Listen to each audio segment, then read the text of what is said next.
बहुत बहुत स्वागत है आपका। क्या कुछ कहना चाहेंगे रामराज जो गाना आया है उसके बारे में, क्या कुछ कहना चाहेंगे और कितना पॉपुलर हो रहा है या कैसी फीडबैक मिल रही है रामराज गाने को लेकर, सॉन्ग को लेकर, और कितने एक्साइटेड हैं आप इस गाने को लेकर, रामराज को लेकर? जी। सबसे पहले तो मैं आप सभी लोग का शुक्रिया अदा करना चाहती हूँ। और बॉलीवुड से, हमारे सनातन धर्म से जितने भी गुरु लोगों ने, जितने भी बॉलीवुड के लोगों ने हमें सपोर्ट किया, उसके लिए हम सभी लोगों का हमारी पूरी टीम की तरफ से, S9 एंटरटेनमेंट की तरफ से बहुत बहुत थैंक यू, बहुत बहुत आभार। आप लोग का आशीर्वाद और प्यार मिल रहा है। और ये गाना अभी रामनवमी के दिन रिलीज़ हुआ और काफ़ी लोग इसे सुन रहे हैं, इसके रील्स बना रहे हैं, रैलियों में बज रहा है। ये मेरे लिए बहुत सौभाग्य की बात है। और इसमें आप लोगों का आशीर्वाद, भगवान का आशीर्वाद मुझे लग रहा है मिलना शुरू हो गया है। तो बस ऐसे ही सबका आशीर्वाद बना रहे। कैसे ये सपना कैसे आया मन में कि रामराज या गाना बनाना चाहिए रामराज पे? एक्चुअली मैं बचपन से आध्यात्मिक थी। बचपन से घरों में हमारे, मतलब सनातन धर्म में तो रामायण गीता तो बचपन से ही पढ़ना सिखाया जाता है। तो मैं राम जी के चरित्र से बचपन से, जब रामायण आता था तभी मुझे बड़ा ही इंटरेस्ट आता था चीज़ों में। मुझे लगता था अरे क्या, मतलब कुछ तो मतलब लगता था अंदर से। फिर जब लॉकडाउन हुआ और फिर से जब रामायण शुरू हुआ, बचपन में हमें उतना दुनियादारी, हमें उतनी चीज़ें पता नहीं होती, राइट। जब हम धीरे धीरे बड़े होते हैं तब हमें पता चलता है कि एक्चुअल चीज़ें हैं क्या, लाइफ है क्या, और इन चीज़ों से हमें क्या कुछ सीखने को मिलता है। इन चीज़ों का पावर तब हमें पता चलता है जब हम थोड़े बड़े होते हैं। तो जब रामायण आया और राम मंदिर का जब ये फैसला आया तो मेरे को उस दिन से ही लगा कि मुझे तो बस अब कुछ करना है। इसीलिए इस गाने के एक बोल पे हम लोगों ने काम किया कि फिर से हम राम की जर्नी दिखाएंगे और एक मैसेजफुल लोगों को, ऑडियंस को एक मैसेज, एक गाने के माध्यम से एक मैसेज देंगे। तो बस जी उस दिन से ही मैंने सोचा कि मुझे करना है, तो बस हो गया। इस रामराज की शूटिंग या उसकी लोकेशन या वगैरह की इस बात करें तो कहाँ पे था या कहाँ, वो बड़ा लेविश दिख रहा है गाना, जी उसके बारे में थोड़ा सा जानकारी देना चाहेंगे, कहाँ पे शूट हुआ, क्या हुआ? जी, ये प्रयागराज में शूट हुआ। पहले तो हम सोच रहे थे हम इधर ही शूट करेंगे, लेकिन हमारे जो डायरेक्टर थे सूर्या मिश्रा, उन्होंने बोला कि प्रयागराज की धरती पे, जैसे कि गाने का जो बोल था उस बोल से भी हम जस्टिस तो वहीं से कर पाते। सबसे बड़ी अयोध्या नगरी जहाँ राम लिए अवतार। और ये जो आप शुरू से जब गाना सुनेंगे तो प्रयागराज में हमने ये पूरा शूट किया। और प्रयागराज के लोगों ने बहुत सपोर्ट किया, राम भक्तों ने, सनातन धर्म के भक्तों ने, जिस भी रूप में लोग ईश्वर को मानते हैं, उन लोगों ने, सब ने दिल खोल के हमारी हेल्प की इस गाने को में अपनी अपनी जो भी उनकी भूमिका थी उस भूमिका को बहुत अच्छे से निभाया। तो जहाँ तक जानकारी है मेरे कि आपने लिखा भी है इस गाने को और आपने एक्ट भी किया, तो लिखा कैसे ये इसका जहन में आया और कैसे जर्नी इसकी शुरू हुई गाने की? एक्चुअली जब ये राम मंदिर, जिस दिन फैसला आया था उस दिन मेरे मन में एक क्लिक आ गया था, चीज़ों को एक मन में आ गया था, लेकिन उसकी तुकबंदी कैसे बिठाई जाए, एक तुकबंदी भी बिठाना होता है। तो हालांकि उस बीच लॉकडाउन की चीज़ें थी, कैसे क्या होगा बस माइंड चल रहा था, बट उसको कैसे रनवे, कैसे उसको लाइन अप करना वो नहीं हो रहा था। तो हमारे जो वो एक और थे गीत, वो केवलिया शाह जी, जिन्होंने इसको बहुत अच्छे से पिरोया। फिर हम लोग बैठे कि इसको किस तरह से पिरोया जाए और इसमें कैसे मैसेज दिया जाए और इसको कैसे यूथ को कनेक्ट किया जाए। तो हम लोगों ने मिलकर फिर इसको कनेक्ट किया, और कहते हैं ना, मोती की जो मोती बिखरे हुए मोती को माला की तरह पिरोया गया फिर इसको बंदी बिठाकर। तो बस। तो और सिंगर की भूमि त्रिवेदी की जो आवाज़ है वो भी काफ़ी ये लोग पसंद कर रहे हैं, उसके बारे में कैसे वो ऑन बोर्ड कैसे आई और जी, कैसे? ये गाना तो भूमि त्रिवेदी को सोचकर ही लिखा गया था। जिस दिन ये गाना लिखा गया उस दिन से भूमि त्रिवेदी दिमाग में थी। हमारी टीम के, हमारे जो निर्माता है श्रीपाल भंसाली जी, हम लोग जब बैठे थे तभी हम लोगों ने सोचा था भूमि के अलावा इस गाने को कोई भी जस्टिस नहीं दे सकता, क्योंकि उनकी आवाज़ में जो ग्रेस है वो ग्रेस तो भूमि की, मतलब। लेकिन जब भूमि जी को हमने कनेक्ट किया तो बोला, मैंने बताया ना कि लॉकडाउन के माहौल में हर चीज़ बहुत टफ हो रही थी। उस बीच भूमि जी की थोड़ी तबीयत भी ठीक नहीं थी, लेकिन हमने इंतज़ार किया कि इस गाने को गाएंगे तो भूमि जी ही गाएंगे। तो भूमि जी ने गाया है और काफ़ी अच्छे से गाया है, और ये लोग उसे कनेक्ट कर रहे हैं। इससे बड़ी खुशी की बात क्या हो सकती है। टाइटल की बात करें रामराज, तो ये कैसे जहन में आया और इसकी शुरुआत कैसे हुई, राम राज? देखिए, मुझे ऐसा लगता है जब लॉकडाउन हुआ ना तो राम राज आना शुरू हो गया था, क्योंकि बचपन में जिसने भी रामायण नहीं देखी सबने लॉकडाउन में रामायण देखी है, तो राज तो आना शुरू हो ही गया था। तो जब राम का राज आ गया तो गाने का नाम तो राम राज होना ही था। और मैं यकीन के साथ कह सकती हूँ कि राम राज जिस दिन आ जाएगा ना, उस दिन इमोशंस लोगों के बढ़ते चले जाएंगे, दया भाव बढ़ती चली जाएगी, मर्यादा बढ़ती चली जाएगी और इंसानियत बढ़ती चली जाएगी, क्योंकि राम जी के अंदर ये सारी क्वालिटी थी।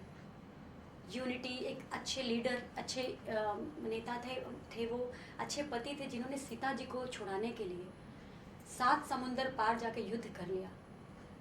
वो अच्छे गुरु थे, अच्छे दोस्त थे, अच्छे भगवान थे। मतलब उन्होंने कभी देखिए हर चीज़ को बहुत ही बैलेंस से किया है। तो राम जी की जर्नी से तो मतलब मैं चाहती हूँ कि राम राज, वो तो कहने की कोई बात ही नहीं, राम राज तो हमेशा रहेगा ही।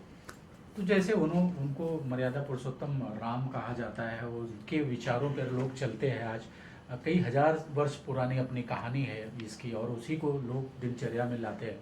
लेकिन कुछ ऐसे लोग भी हैं जो कहते हैं कि राम थे ही नहीं, वो काल्पनिक था सब। क्या कहना चाहिए? सर कैसे हो सकता है? आप सनातन धर्म के शास्त्र को खंगालिए तो राम का तो हर एक अस्तित्व राम से मिलता है। सर जो उनके कुल देवता थे सूर्य देव, जब सूर्य है तो राम है। सूर्य कैसे आप कह सकते हो कि राम नहीं थे? अगर आप इतिहास खंगालोगे तो राम की हर एक चीज़ आपको मिलेगी, हर एक चीज़। बहुत बीच में चीज़ें प्रॉब्लम आई कि मैं एक चीज़ इसमें बोलना चाहती हूँ, मैं बीजेपी को बहुत थैंक यू बोलना चाहती हूँ। जैसे इस गाने में एक बोल है कि राम सेतु की तरह हम मानव सेतु बनाएं। जिस तरह से राम सेतु कहीं ना कहीं अभी लोगों के जहन में नहीं दिखता है, राम सेतु था लेकिन वो कहीं कहीं उसके अवशेष दिखते हैं। उसी तरह बहुत लोगों ने कोशिश की कि अयोध्या मंदिर को एकदम वो कर दिया जाए, लेकिन एक ऐसा योद्धा आया, वो हनुमान रूप में बोल सकते हैं, हनुमान भक्त में बोल सकते हैं, एक ऐसा योद्धा आया, उसने फिर से वो राम सेतु को एक आधारशिला फिर से बना के फिर से उस अस्तित्व को खड़ा कर दिया है ना, जो कई वर्षों से पड़ी हुई थी कि ये इसका फैसला क्या होगा क्या नहीं होगा। और राम सेतु के बारे में इसलिए कहती हूँ, अगर आप रामायण पढ़ोगे सर तो रामायण में हर एक चीज़ में मैसेज है। राम सेतु क्या थी? राम सेतु एकता का प्रतीक था, पेशेंस सिखाता है और श्रद्धा सिखाती, क्योंकि राम सेतु एक आधारशिला बनी जो है लंका तक जाने की, एक पापी का संहार करने की।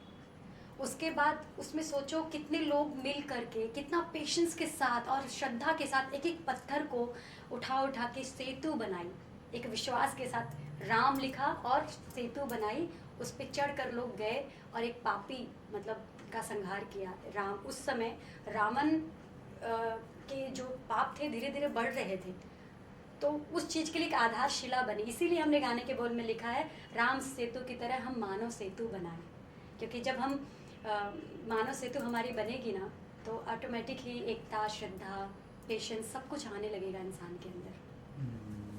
बहुत अच्छी बात कही आपने। दूसरा, किस तरीके से लोगों का रिएक्शन आ रहा है? जैसे लोग गाना देखते होंगे तो क्या क्या रिएक्शन आ रहा है लोगों का, कुछ शेयर करना चाहेंगे कि कैसे आपको लोग गुड विशेष दे रहे हैं इस गाने को लेकर?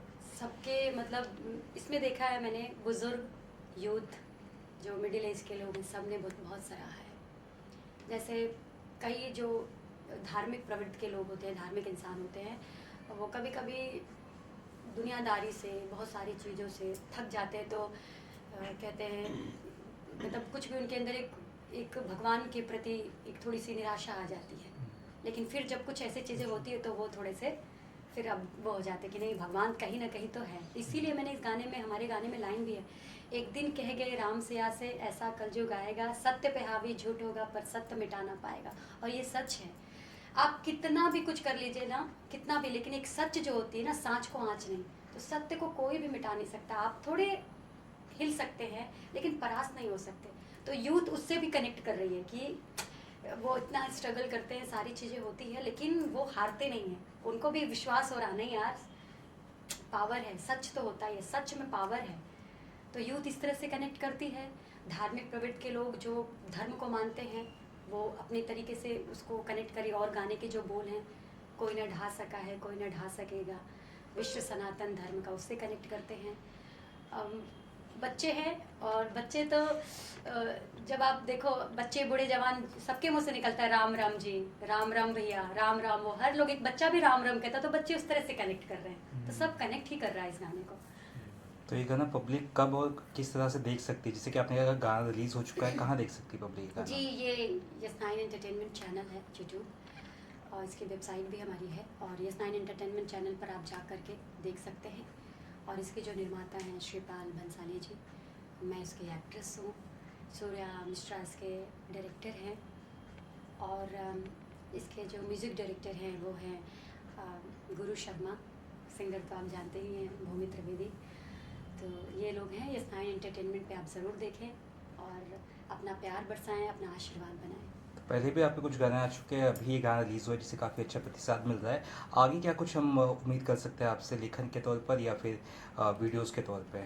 जी, पहला एक गाना मैंने बनाया था जय जय भोले भंडारी, शंकर भगवान के ऊपर था।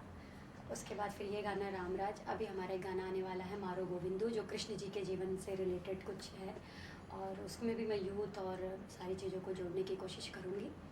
ऐसे ही मतलब बल्क में हमने बहुत सारी चीज़ें की है, कुछ वेब सीरीज़ की प्लानिंग है, और मैंने एक फ़िल्म भी की थी माटी, वो जो है थोड़ा लड़की बच्ची के ऊपर थी, बिन माँ की बच्ची, और जो नैरो माइंडेड लोग होते हैं जो है स्टेफरी वगैरह ख़रीदने से थोड़े घबराते हैं, या आजकल जो लोग सेटअप ये लाइट लगाने लगे हैं और दिया मिट्टी के दिए कम खरीदते, उसके ऊपर एक पिक्चर थी, वो की थी। ऐसे ही चीज़ें कुछ मैं मैसेजफुल चीज़ें लाना चाहती हूँ इस चैनल के माध्यम से, यस9 एंटरटेनमेंट के माध्यम से। तो आप लोग इस चैनल को, यस9 एंटरटेनमेंट को अपना प्यार दीजिए, और ताकि हम कुछ अच्छी अच्छी चीज़ें लाते रहें। चाहते हैं पब्लिक को क्या मैसेज जाएगा, आपके फैंस को क्या कहना चाहेंगे आप? जी, मैं बस ये कहना चाहती हूँ कि ईश्वर पर विश्वास, आप कितना भी पढ़ लीजिए, आप चाहे इंडिया में पढ़िए, इंडिया के बाहर पढ़िए, कहीं भी पढ़िए, और आप कितने भी मतलब ऊंचाई तक पहुंच जाइए, लेकिन मैं बस इतना कहना चाहती हूँ, अपने जीवन से अध्यात्म को मत हटाइए, चाहे वो आप मेडिटेशन के थ्रू करिए, चाहे वो पूजा पाठ के थ्रू करिए, किसी भी थ्रू करिए, क्योंकि ये चीज़ ऐसी है जो आपको हर एक चीज़ से बचाती है, गलत काम करने से बचाती है, डिप्रेशन में जाने से बचाती है, और इंसानों की परख करने के लिए शक्ति देती है अध्यात्म। तो आप जिस भी तरह से आप करना चाहें, अगर आपके पास समय कम है तो उस तरह से आप करिए, लेकिन ये मैं मैसेज देना चाहती हूँ, ईश्वर पर विश्वास, आध्यात्मिक होना बहुत ज़रूरी है, ये मैसेज मैं ज़रूर देना चाहूँगी लोगों को। चलिए भूमि, अपना सोनी जी, आखिरी सवाल चलते चलते, रामनवमी के उपलक्ष्य में ये गाना रिलीज किया गया, इसकी कुछ खास वजह या कुछ खास? राम जी का गाना और रामनवमी Of पे course, ना हो, of course. ऐसे कैसे हो सकता है?